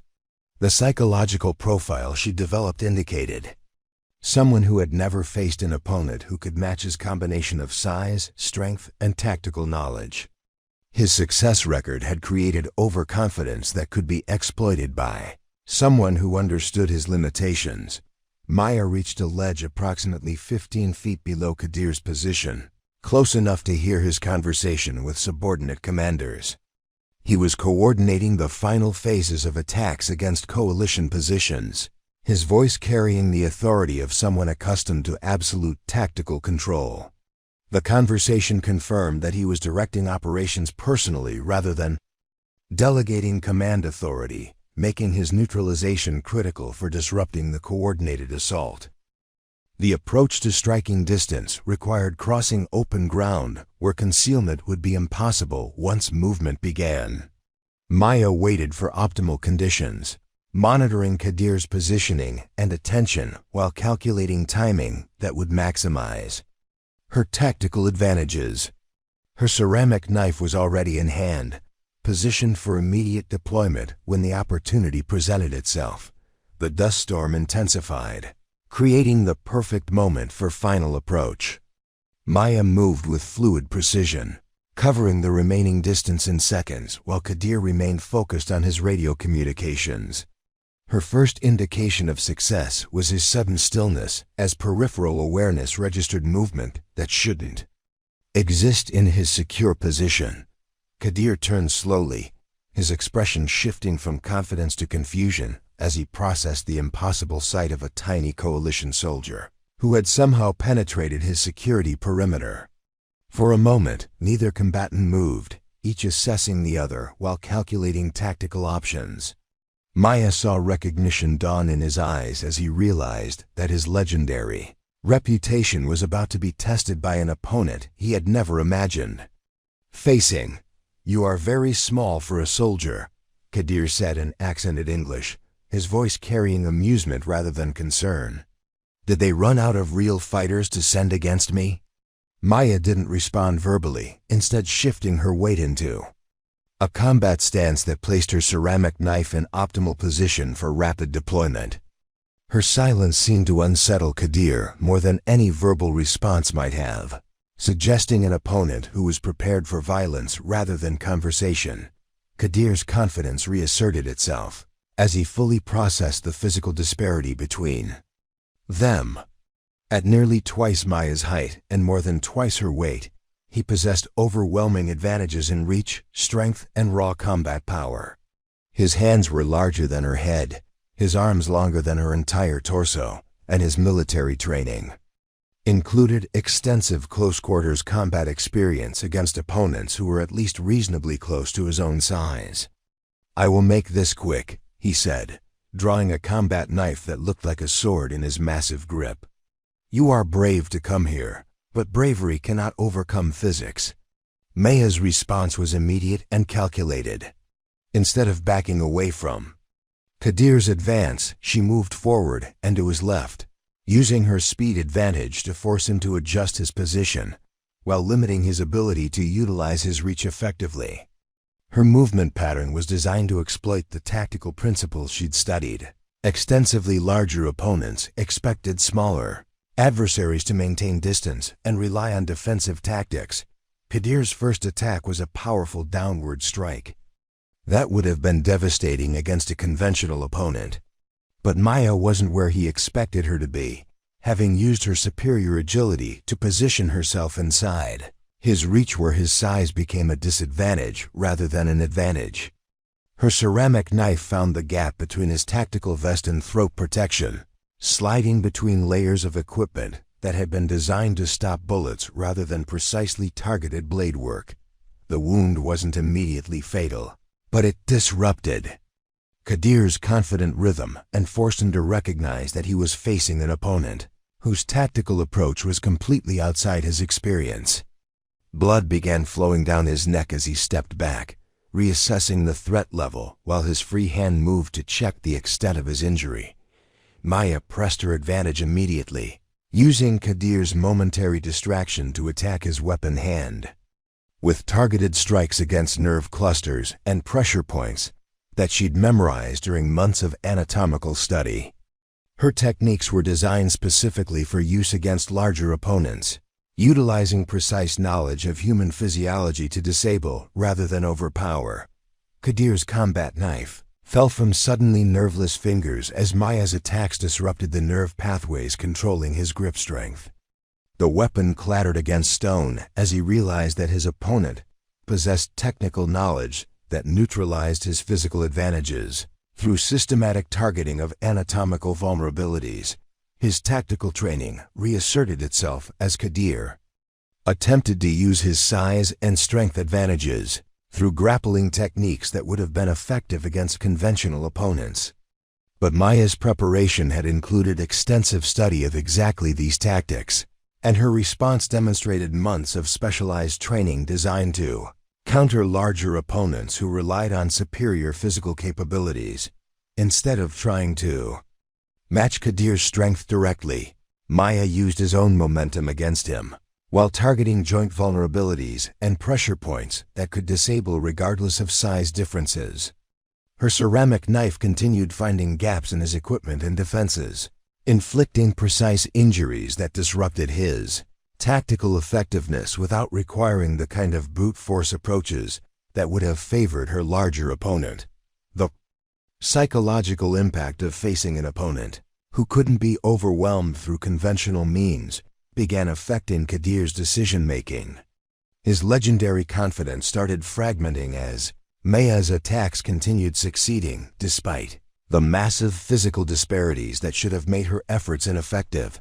Maya exploited his growing uncertainty by increasing the pace of her attacks, using her superior speed and agility to maintain constant pressure while preventing Qadeer from utilizing defensive tactics that might have allowed him to regain tactical control.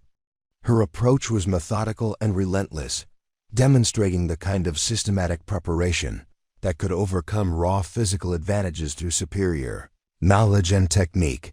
Qadeer's movements became increasingly defensive as Maya's ceramic knife continued finding targets that disrupted his combat effectiveness. His tactical vest and equipment, designed to protect against conventional weapons, provided minimal defense against precisely targeted attacks that exploited gaps and vulnerabilities that larger opponents couldn't effectively address. The confrontation reached its climax as Maya implemented techniques she developed specifically for neutralizing opponents with overwhelming size advantages. Her final attack sequence targeted nerve clusters and arterial pressure points in a combination that overwhelmed Qadeer's ability to maintain consciousness and motor control. Simultaneously, the massive insurgent commander collapsed with a sound. Like a falling tree, his legendary combat reputation ending at the hands of an opponent he had dismissed as physically insignificant. Maya stood over his unconscious form, breathing heavily but maintaining tactical awareness as she confirmed that the threat had been neutralized without alerting his security elements positioned elsewhere in the area. Her radio crackled with urgent communications from base operations, confirming that the coordinated attacks throughout the region were beginning to lose cohesion as battlefield commanders lost contact with their central coordination element. Maya's successful neutralization of Qadeer was already having strategic impact that extended far beyond the immediate tactical situation. The dust storm continued swirling around the observation post as Maya prepared for extraction, knowing that her unconventional approach had succeeded where conventional military tactics had failed. Her months of preparation and specialized training had proven adequate for confronting one of the most dangerous adversaries in the entire operational theater. Maya's extraction from Qadeer's observation post utilized the same Wadi system that had provided concealment during her infiltration, but the return journey carried a different quality of tension. Behind her, the coordinated insurgent attacks were already beginning to fragment as field commanders lost contact with their central coordination element. Radio intercepts confirmed that enemy forces were requesting instructions that would never come, their tactical cohesion dissolving without Qadeer's direct leadership. The dust storm provided continued concealment as Maya navigated back through the cave systems and geological features that had enabled her successful approach. Her movement was methodical and cautious, maintaining operational security despite the urgency of returning to base operations, where her intelligence would be crucial for exploiting the tactical advantage she'd created through Qadeer's neutralization. Communication equipment intercepted increasingly desperate enemy transmissions as insurgent leaders attempted to re-establish command authority without success. The psychological impact of losing their legendary commander was already visible in the tactical confusion that spread across multiple battle zones. Units that had been executing coordinated maneuvers began operating independently, their effectiveness degraded by the absence of centralized tactical guidance. Maya reached Forward Sentinel at 1347 hours, entering through the same perimeter checkpoint she'd used for departure. The base's tactical operations center had transformed during her absence, with multiple screens displaying real-time updates from battle zones where insurgent effectiveness was visibly declining. The coordinated attacks that had threatened to overwhelm coalition responses were fragmenting into isolated engagements that conventional forces could address effectively. Major Williams looked up as Maya entered the operations center, his expression mixing relief with something approaching disbelief. The tactical displays showed insurgent forces withdrawing from several positions, abandoning coordinated assault plans that had required Qadeer's personal oversight to maintain effectiveness. The change in enemy behavior was too dramatic and too sudden to be coincidental. "Chen, report," Williams said, his voice carrying the weight of someone who had authorized an unconventional mission with potentially catastrophic consequences. The operations center fell quiet as personnel paused their activities to listen to Maya's account of events that had already produced strategic impact across the entire operational area. Maya's report was characteristically precise and methodical. She described her infiltration route, the intelligence confirmed through direct observation, and the tactical engagement that had resulted in Qadeer's neutralization. Her presentation focused on factual details rather than dramatic narrative, treating her successful mission as another technical problem that had been solved through appropriate preparation and execution. Target was neutralized at 1298 hours. Using close-quarters combat techniques, Maya concluded. Enemy command structure has been disrupted, resulting in loss of tactical coordination across multiple battle zones. Recommend immediate exploitation of degraded enemy capabilities through coordinated counterattacks. The silence that followed her report carried a different quality than the dismissive quiet she'd grown accustomed to during previous briefings.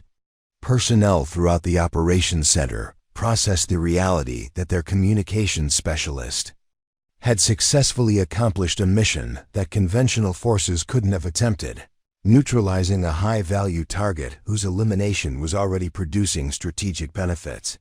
Captain Morrison was the first to break the silence, his voice carrying a tone that Maya had never heard directed toward her before. "Chen, you took down Malik Qadeer in single combat?" The question wasn't dismissive or mocking, but rather reflected genuine amazement at the tactical accomplishment that intelligence reports were still confirming through multiple sources. Maya's response maintained the same professional composure she'd displayed throughout her assignment at Forward Sentinel. "Sir, the target was neutralized through application of appropriate tactical techniques, based on extensive intelligence preparation and specialized training. The mission succeeded because CONVENTIONO approaches were inappropriate for the specific tactical requirements." Lieutenant Colonel Hayes reviewed the tactical displays that showed insurgent forces continuing their withdrawal from positions they'd held since the morning's coordinated attacks began. The evidence of Maya's success was undeniable, but the method of achieving that success challenged fundamental assumptions about military capabilities and tactical doctrine. "How long have you been preparing for this type of mission?" Hayes asked, his question reflecting recognition that Maya's successful operation wasn't the result of improvisation or lucky circumstances. The level of tactical sophistication she'd demonstrated required extensive preparation and specialized training that went far beyond her official duties. Maya considered her response carefully, understanding that her answer would determine how her colleagues viewed her role and capabilities. Going forward, "Sir, my intelligence analysis indicated that conventional military responses would be insufficient against coordinated threats of this scale. I developed additional capabilities to address high-value targets when standard tactical options weren't available." The admission revealed preparation that surprised everyone present, but Maya's tone suggested that combat training was simply another aspect of professional competence rather than something remarkable or unusual. Her matter-of-fact presentation treated specialized warfare capabilities as logical extensions of her intelligence work rather than dramatic departures from established military doctrine. Radio reports continued confirming the strategic impact of Qadeer's neutralization as insurgent operations collapsed throughout the region. The pinned-down patrol had been successfully extracted after enemy forces abandoned their coordinated assault, while supply convoys reported that harassment attacks had ceased entirely. Maya's single mission had produced tactical benefits that conventional military operations had been unable to achieve despite superior numbers and equipment. Staff Sergeant Martinez approached Maya's workstation with visible uncertainty, carrying coffee that he'd brought from the break area. His gesture was simple but significant, representing acknowledgement from someone who had previously dismissed her contributions as technical minutiae rather than essential intelligence work. "Chen, I owe you an apology," Martinez said quietly, setting the coffee beside her keyboard. "I didn't understand what you were doing with all that detailed analysis. I thought you were just overthinking routine intelligence, but you were preparing for something like this." Maya accepted the coffee with a brief nod, then returned her attention to the intelligence displays that showed continued developments across the operational area. Her demeanor remained unchanged despite the recognition, treating Martinez's acknowledgement as another piece of information to be processed rather than validation to be celebrated. The afternoon briefing session carried a different atmosphere as Maya presented her post-mission intelligence analysis. Personnel who had previously dismissed her detailed reports now listened with focused attention, recognizing that her methodical approach produced insights that conventional analysis missed. Her technical expertise was finally being viewed as an essential capability rather than obsessive perfectionism.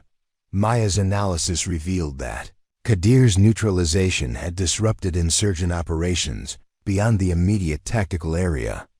His role as a regional coordinator meant that his elimination affected enemy capabilities across multiple provinces, degrading their ability to conduct the kind of sophisticated operations that had characterized recent attacks against coalition forces. The intelligence picture painted by Maya's post-mission analysis showed that months of her excessive preparation had been precisely calibrated to address threats that conventional wisdom hadn't recognized. Her detailed communication intercepts, voice analysis, and tactical assessments had identified patterns that enabled successful prediction and countering of enemy operations. When the briefing concluded, Maya returned to her workstation and resumed monitoring communication intercepts with the same methodical attention to detail that had characterized her work throughout her assignment. The successful mission hadn't changed her approach to intelligence analysis, but it had fundamentally altered how others viewed her capabilities and contributions. The evening shift brought its familiar isolation, but the quality of solitude had changed. Maya worked alone not because she was dismissed or overlooked, but because her specialized capabilities were now recognized as essential elements of base operations. Her technical expertise was finally understood as combat effectiveness rather than administrative perfectionism. In her personal notebook, Maya made a single entry documenting the mission. Target neutralized 1298 hours. Tactical preparation adequate. For operational requirements, intelligence analysis confirmed through direct observation. The notation was characteristic of her systematic approach, treating successful combat as another technical problem that had been solved through appropriate preparation. Maya's ceramic knife had been cleaned and returned to its concealed position, ready for future missions that might require unconventional approaches to tactical problems. Her combat equipment remained organized with the same precision that characterized her intelligence workstation, reflecting preparation for possibilities that others couldn't imagine. The base's evening routine continued around her, but Maya's role within that routine had shifted fundamentally. She remained the quiet specialist who worked methodically through technical problems, but now that expertise was recognized as encompassing capabilities that extended far beyond communication analysis into realms where preparation, precision, and tactical intelligence could accomplish what conventional force couldn't achieve. The tactical displays continued showing the strategic impact of her mission as insurgent capabilities remained degraded throughout the region. Maya had proven that quiet competence, properly prepared and appropriately applied, could accomplish what dramatic displays of conventional strength couldn't achieve. Her success hadn't come from being loudly heroic, but from being quietly ready when the moment demanded unconventional solutions to tactical problems that standard approaches couldn't address. 2 weeks after Qadeer's neutralization, Maya's daily routine had settled back into its familiar rhythm, but the context surrounding that routine had transformed completely. She still arrived at the communications bunker before dawn, still monitored frequency patterns that others considered background noise, and still documented intelligence with the same meticulous precision that had once drawn mockery from her. Colleagues. The difference was in how others responded to her work. When Maya flagged unusual communication patterns during morning briefings, officers leaned forward to examine her analysis rather than dismissing it as overthinking. Her detailed reports were distributed immediately to operational commanders instead of disappearing into administrative processing systems that stripped away nuanced analysis. Staff Sergeant Martinez had become an unexpected ally, frequently stopping by her workstation to review intelligence developments and ask questions about her analytical techniques. His genuine interest in understanding her methods reflected a broader shift in how technical expertise was valued throughout the base operations. Structure. Chen, you mentioned detecting anxiety markers in voice patterns, Martinez said during one afternoon discussion. How do you distinguish between operational stress and normal conversation tension? His questions demonstrated recognition that Maya's capabilities extended far beyond standard communications, monitoring into realms that could provide tactical advantages. Maya's explanations were characteristically thorough, breaking down complex analysis techniques into components that could be understood and potentially replicated by others. She had begun sharing her custom software with other intelligence specialists, contributing to improvements in overall analytical capabilities across the operational area. The shed behind the maintenance bay had been officially designated as an additional training facility after Maya's mission revealed the value of unconventional preparation. Her combat training equipment was supplemented with additional resources, and she'd been authorized to develop specialized courses for personnel whose duties might require capabilities beyond standard military training. Lieutenant Peterson approached her workstation one evening with a folder containing new assignment orders. "Chen, you're being transferred to the Regional Intelligence Fusion Center," he said, his tone mixing congratulations with genuine regret about losing her capabilities. "They want you developing analytical protocols for high-value target identification and assessment." Maya reviewed the orders with the same methodical attention she applied to intelligence reports.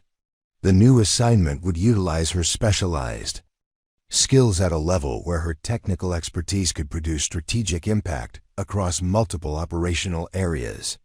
It represented recognition that her capabilities were too valuable to limit to routine communications monitoring. That her replacement arrived 3 days later, a signals intelligence specialist with impressive credentials and standard training that would serve adequately for routine operations.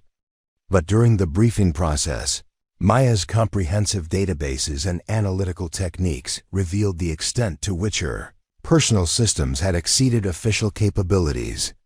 "I've never seen voice pattern analysis this detailed," the replacement admitted while reviewing Maya's documentation. "How long did it take you to develop these identification protocols?" His amazement reflected the reality that Maya's systematic preparation had created intelligence capabilities that couldn't be easily transferred or replicated. Maya spent her final week at Forward Sentinel training her replacement on equipment, modifications, and analytical techniques that she'd developed through months of independent work. The knowledge transfer process revealed how extensively she'd enhanced standard military systems through personal initiative and technical expertise. On her last evening at the base, Maya conducted final equipment checks in the shed that had served as her private training facility. The space would continue serving other personnel who needed specialized preparation, but her personal equipment was packed for transport to the new assignment where unconventional capabilities would be officially recognized and supported. Major Williams found her there, reviewing training logs and equipment specifications that documented months of hidden preparation. "Chen, I owe you more than an apology," he said quietly. "I should have recognized what you were building here instead of dismissing it as excessive preparation." Maya's response reflected her characteristic focus on practical outcomes rather than personal recognition. "Sir, the preparation served its intended purpose. The techniques and equipment will remain available for personnel who might face similar tactical requirements."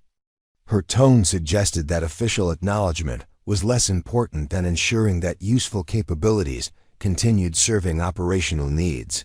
The morning of her departure, Maya walked through FOB Sentinel one final time, noting details that her intelligence training had made automatic. She observed security patterns, equipment positioning, and personnel behaviors with the same systematic attention that had enabled her successful mission against Qadeer. At the communications bunker, her replacement was already settling into routines that would maintain essential functions, but lacked the depth of analysis that Maya had provided. The transition was smooth enough to preserve operational effectiveness, but everyone understood that a unique capability was being transferred to where it could serve broader strategic purposes. Maya's transport arrived precisely on schedule, carrying her toward an assignment where quiet competence and systematic preparation would be officially valued rather than merely tolerated when crisis situations demanded unconventional solutions. At the Regional Intelligence Fusion Center, Maya's workstation occupied a corner position that provided optimal sightlines across the operations floor while maintaining the relative isolation she preferred for complex analytical work. The facility's resources exceeded anything available at Forward Operating Base's advanced computer systems, comprehensive databases, and communication intercept capabilities that could monitor insurgent activities across 3 countries simultaneously. Communication intercept capabilities that could monitor insurgent activities across 3 countries simultaneously. Official title was Senior Intelligence Analyst for High-Value Target Assessment, but the reality of her role extended far beyond conventional analysis into operational planning and tactical consultation. Commanders throughout the region had learned to request Maya's input when facing sophisticated threats that required unconventional approaches to achieve successful outcomes. The methods she'd developed through months of hidden preparation at FOB Sentinel had been formalized into training protocols that were being distributed to intelligence specialists across the entire theater of operations.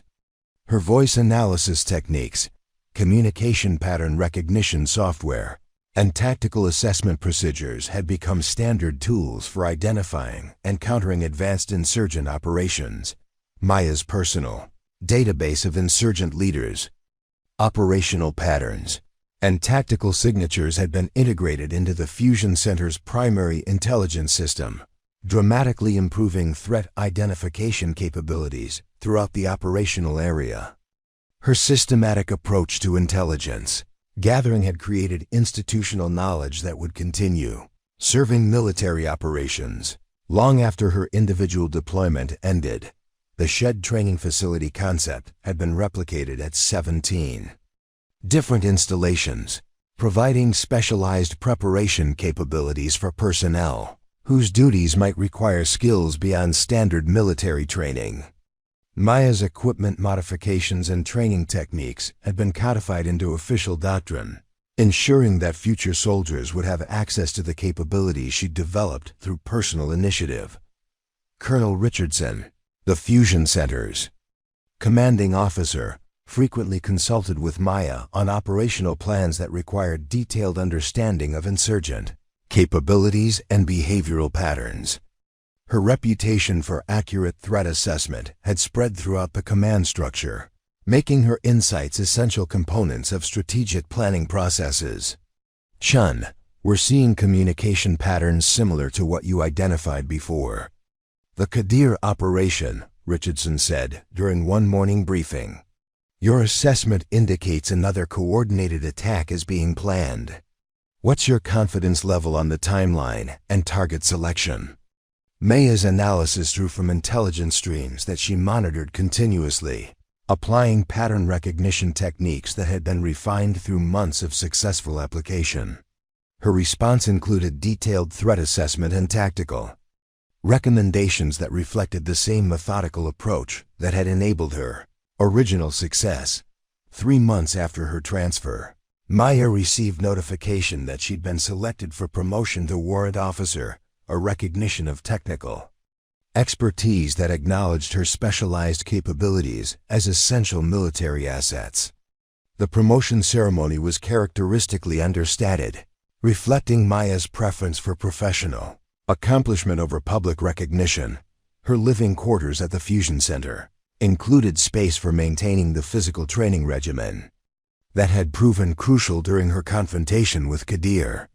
The equipment was more sophisticated than what she'd used in the hidden shed, but her approach remained unchanged: systematic preparation for possibilities that others couldn't anticipate.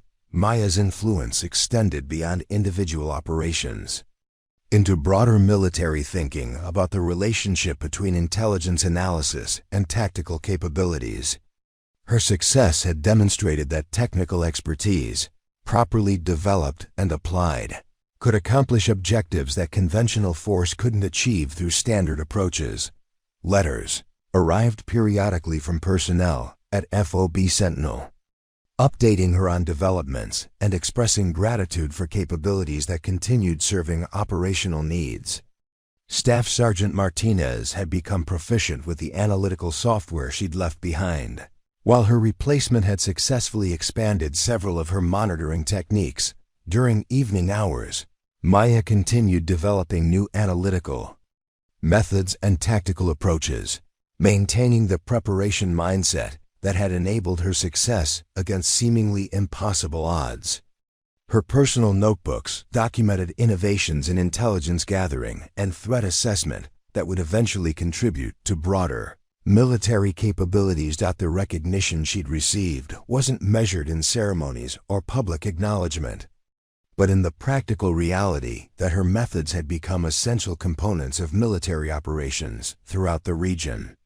Quiet competence had proven its value through results that spoke louder than any official commendation.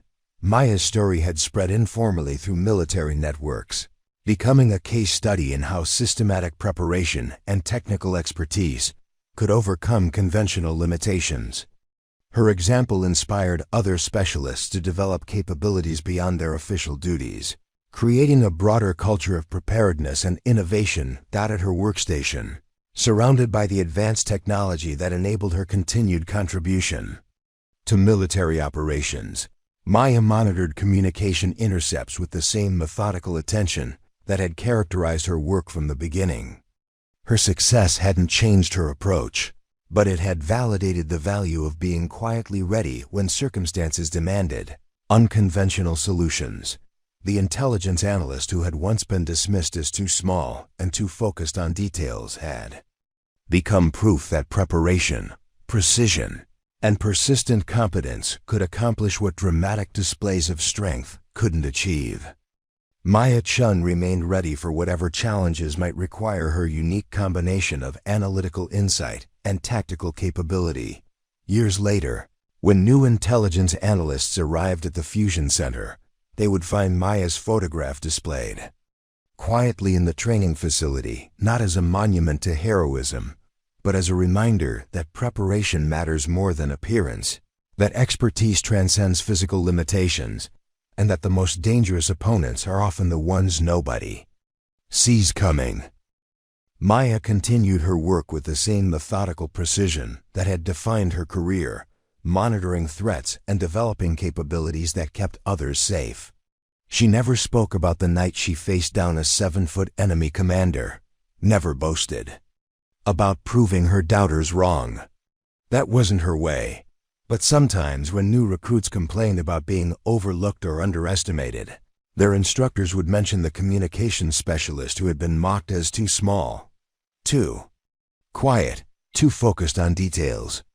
The woman who had turned those perceived weaknesses into tactical advantages that saved lives and changed how the military thought about unconventional capabilities. Maya's legacy wasn't measured in medals or ceremonies, but in the training protocols that bore her name, the analytical techniques taught at military schools, and the shed facilities where soldiers learned that preparation could overcome any disadvantage. She had proven that being underestimated wasn't a liability. It was a weapon. In a world that often judges capability by size and volume, Maya Chen became living proof that quiet strength, systematic preparation, and technical excellence could accomplish what brute force could never achieve. If Maya's story of quiet determination resonating with you, if you believe that preparation beats appearance and competence conquers doubt, then subscribe to hear more stories of unsung heroes who changed everything by being ready when no one else was. Hit that notification bell, because these are the stories the world needs to hear, stories that prove ordinary people can accomplish extraordinary things when they're quietly prepared for their moment. Your support helps us share more inspiring tales of courage, competence, and the power of being underestimated.